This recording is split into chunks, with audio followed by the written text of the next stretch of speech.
വിവാദമായി മാറുകയാണല്ലോ PM ശ്രീ പദ്ധതി. ഇടതുപക്ഷ സർക്കാർ ഒപ്പുവെച്ചതുകൊണ്ട് PM ശ്രീ പദ്ധതി ഇനി നടപ്പാക്കാതെ മറ്റ് മാർഗങ്ങളില്ല എന്നാണ് VD സതീശൻ സർക്കാർ പറയുന്നത്. യഥാർത്ഥത്തിൽ അതൊരു പച്ചക്കള്ളമാണ്. PM ശ്രീ പദ്ധതി നടപ്പാക്കില്ലെന്ന് കേരളം തീരുമാനിച്ചാൽ മോദി സർക്കാരിന് എന്തു ചെയ്യാനാണ്? ഇടതുപക്ഷം ഒപ്പുവെച്ചാൽ അത് BJPയുമായുള്ള ഡീൽ, UDF സർക്കാർ ഒപ്പുവെച്ചാൽ അത് നിവർത്തികേട്. PM ശ്രീയുടെ പേരിൽ നടക്കുന്ന രാഷ്ട്രീയ തട്ടിപ്പ് പറയാം. Welcome to not the point.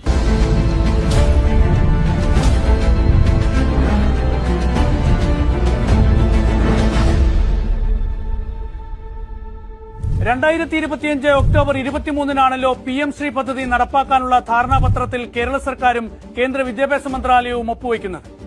എന്താണ് അന്ന് പ്രതിപക്ഷ നേതാവായിരുന്ന ഇന്നത്തെ മുഖ്യമന്ത്രി VD സതീശൻ പറഞ്ഞത്? എന്താണ് KC വേണുഗോപാൽ പറഞ്ഞത്?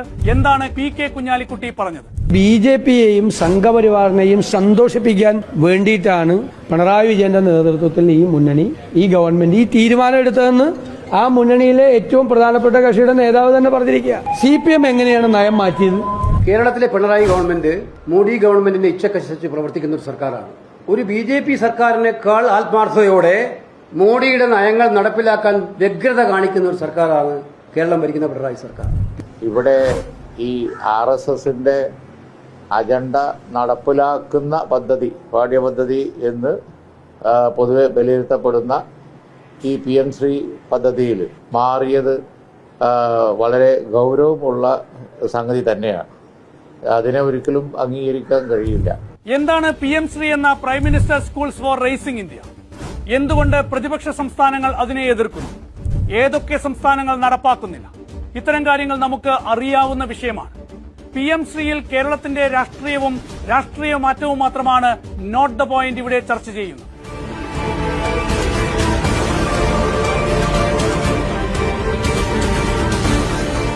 ഇക്കഴിഞ്ഞ തെരഞ്ഞെടുപ്പിൽ CPM BJP ഡീൽ ആരോപണം ശക്തമാക്കാൻ കോൺഗ്രസും ലീഗുമൊക്കെ ഉയർത്തിക്കാട്ടിയത് ഈ PM ശ്രീ പദ്ധതിയായിരുന്നല്ലോ.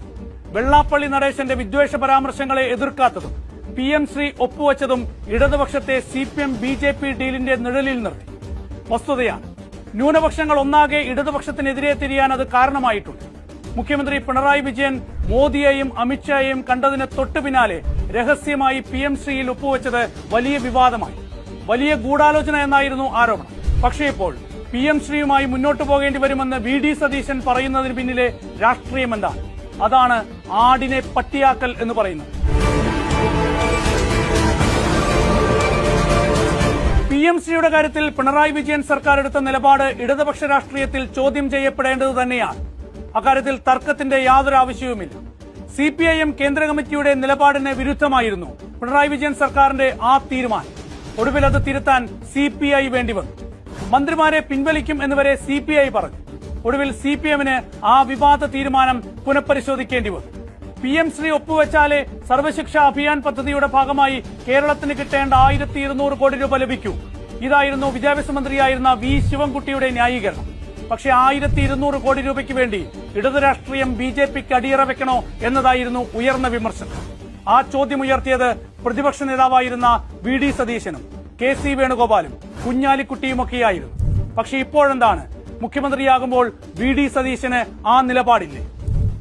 അപ്പോൾ അതുമായി ബന്ധപ്പെട്ട് കൂടുതൽ ചർച്ചകൾ ബഹുമാനപ്പെട്ട മുഖ്യമന്ത്രിയും മറ്റ് പൊളിറ്റിക്കലായിട്ടും അതിലൊരു സ്റ്റാൻഡ് എടുക്കേണ്ടതുണ്ടല്ലോ. അപ്പോൾ അതൊരു UDFന്റെ തീരുമാനത്തിനനുസൃതമായിട്ടാണ് നമുക്ക് ആ കാര്യത്തിലൊരു നയം സ്വീകരിക്കാൻ കഴിയാം. ഇനി പറയാം, എന്താണ് PM ശ്രീയിലെ നിലവിലെ സ്ഥിതി? 2025 ഒക്ടോബർ 23 പിണറായി വിജയൻ സർക്കാർ PM ശ്രീ പദ്ധതി ഒപ്പുവെച്ചത്. 2025 നവംബർ 12 പദ്ധതിയുമായി മുന്നോട്ടു പോകാനാകില്ലെന്ന് പൊതുവിദ്യാഭ്യാസ സെക്രട്ടറി K വാസുകി കേന്ദ്ര സർക്കാരിനെ ഔദ്യോഗികമായി അറിയിച്ചു. LDF കാലത്ത് MOU ഒപ്പുവെച്ചതുകൊണ്ട് PM ശ്രീയുമായി മുന്നോട്ടു പോകണം എന്നതാണ് UDF സർക്കാരിലെ പൊതുവിദ്യാഭ്യാസ ഡയറക്ടർ പുതിയ വിദ്യാഭ്യാസ മന്ത്രി N ഷംസുദ്ദീന് നൽകിയ റിപ്പോർട്ട്. പദ്ധതിയുടെ MOU ഒപ്പുവെച്ചതുകൊണ്ട് മുന്നോട്ടു പോയേ മതിയാകൂ എന്നാണ് വിദ്യാഭ്യാസ മന്ത്രിയും പറയുന്നത്. ഇതെന്തൊരു നിലപാടാണ്? 1200 കോടി രൂപയ്ക്ക് വേണ്ടിയാണ് പിണറായി സർക്കാരും PM ശ്രീ പദ്ധതിയിൽ ഒപ്പുവെക്കാൻ തീരുമാനിച്ചത്. ഇപ്പോൾ അതേ 1200 കോടി രൂപയ്ക്ക് വേണ്ടി ആ പദ്ധതി തുടരാൻ UDF സർക്കാരും തീരുമാനിക്കുന്നു. പിണറായി സർക്കാർ മറന്ന സംഘപരിവാർ വിരുദ്ധ രാഷ്ട്രീയ നിലപാട് ഇവിടെ VD സതീശനും ബോധപൂർവം മറക്കുകയാണ്.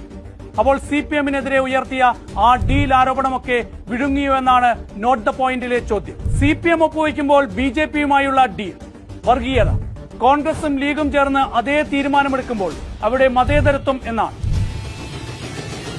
ഇനി ധാരണാപത്രത്തിന്റെ കാര്യമാണെങ്കിൽ ഈ ധാരണാപത്രവുമായി മുന്നോട്ടു പോകാനാകില്ലെന്ന് തീരുമാനിച്ചാൽ എന്ത് സംഭവിക്കുമെന്ന് സംസ്ഥാനത്തിന്റെ അഡ്വക്കേറ്റ് ജനറലിനോട് ചോദിച്ചാൽ മുഖ്യമന്ത്രി VD സതീശനെ മനസ്സിലാക്കാമല്ലോ. ഒരു അഭിഭാഷകൻ എന്ന നിലയിൽ VD സതീശനും അത് കൃത്യമായി അറിയാം.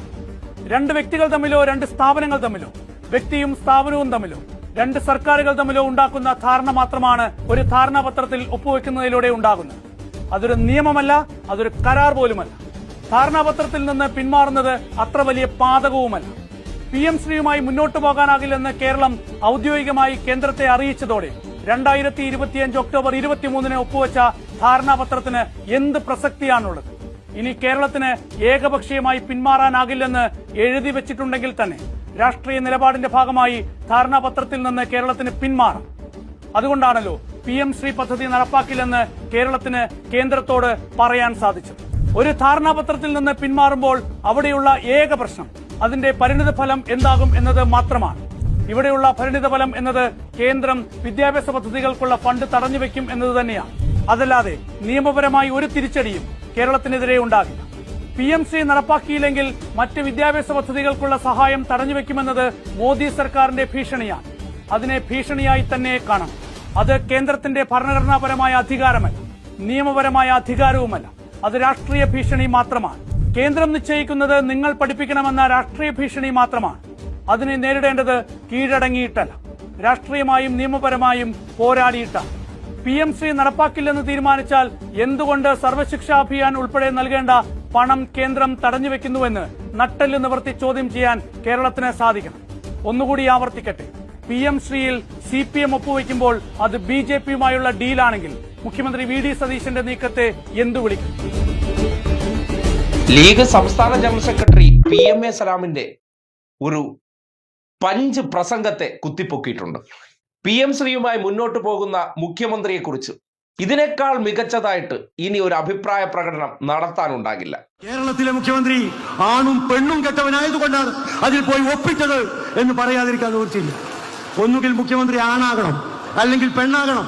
ഇത് രണ്ടും കെട്ട ഒരു മുഖ്യമന്ത്രിയെയാണ് നമുക്ക് കിട്ടിയത് എന്നാണ് നമ്മുടെ അപമാനം.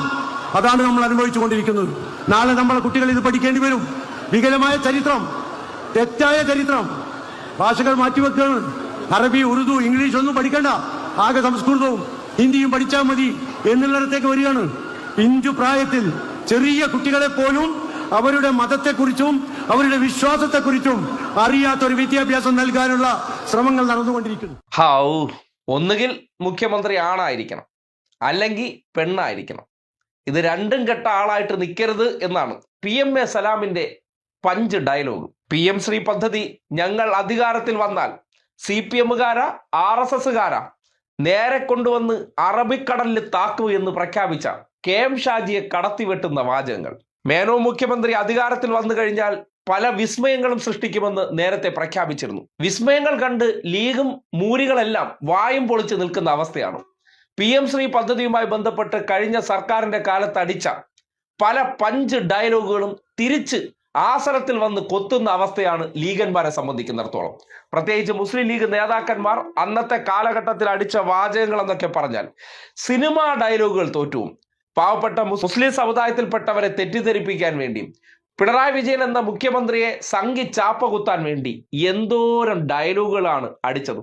ഇപ്പോ എങ്ങനെ ഇരിക്കുന്നു? ആ വാചകങ്ങളെല്ലാം ഇപ്പോ ലീഗന്മാരെല്ലാം കൂടി ചേർന്ന് മുഖ്യമന്ത്രിയാക്കിയ സതീശന്റെ ആസനത്തിൽ പോയി ഇരിക്കുന്ന അവസ്ഥയുണ്ട്. നമുക്ക് നിലപാടുള്ള ഒരു മുഖ്യമന്ത്രിയെ കിട്ടിയെന്നായിരുന്നു ആഘോഷിച്ചത്. നിലപാടുകൾ കണ്ടിട്ട് മന്ത്രിസഭയിൽ ഇരിക്കുന്ന ലീഗുകാരുടെ മൂട്ടിൽ തീയിട്ട അവസ്ഥയാണ്. ഇരിക്കാനും പറ്റുന്നില്ല, മിണ്ടാനും പറ്റുന്നില്ല. മിണ്ടിയാൽ സംഭവിക്കുന്നത് ലീഗന്മാരെ അപ്പോഴേ UDF ചവിട്ടിയെടുത്ത് വെളിയിലിടും. അമ്മാതിരി വിലയില്ലാതെ അധികാര കസേരയ്ക്ക് വേണ്ടി കാലിൽ കെട്ടിപ്പിടിച്ച് കിടക്കേണ്ട അവസ്ഥ. എങ്ങനെയാണോ മേനോൻ മുഖ്യമന്ത്രി കേന്ദ്രന്മാരുടെ കാലിൽ കിടക്കുന്നത്, അതുപോലെ ലീഗന്മാർ മേനോന്റെ കാലിൽ കിടക്കുന്നു. എന്തായാലും ഈ പഞ്ച് ഡയലോഗ് ഇപ്പോൾ നാട്ടുകാർ ഓർത്തിരിക്കുന്നത് നല്ലതാണ്. ഇന്നലകളിൽ പറഞ്ഞ ഉശിരുകൾ പിണറായിക്കെതിരെ PM ശ്രീ പദ്ധതിയുമായി ബന്ധപ്പെട്ട് ലീഗ് നേതാക്കന്മാർക്ക് അതിനെ സംബന്ധിച്ച് പറയാനുള്ള ഉശിര് നിങ്ങൾ ശ്രദ്ധിക്കേണ്ടതാണ്. ഇപ്പോ എവിടെ പോയി ഈ ഹീറോയിസവും ഈ ധൈര്യവും ഈ ആർജവും ഒക്കെ?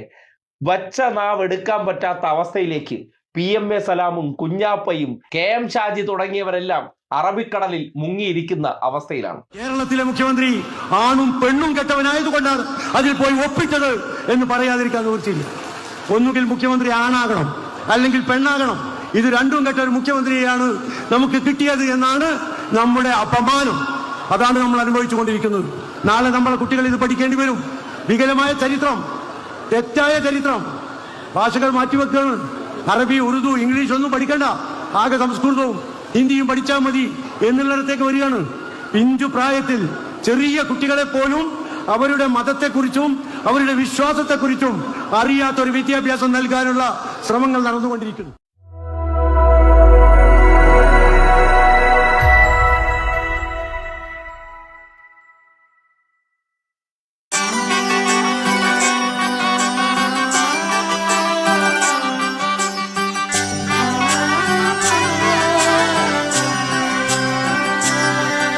ഇവളണിയും പൊന്നല്ലേ, കനവുണരും ദിനമല്ലേ, മൊഞ്ചത്തി പെണ്ണിൻ നിൻ മനം, പെണ്ണഴകിനു മിഴിവേകി എന്നെന്നും നിന്നില്ലേ, മാറ്റേറും പൊന്നിൻ താരമേ.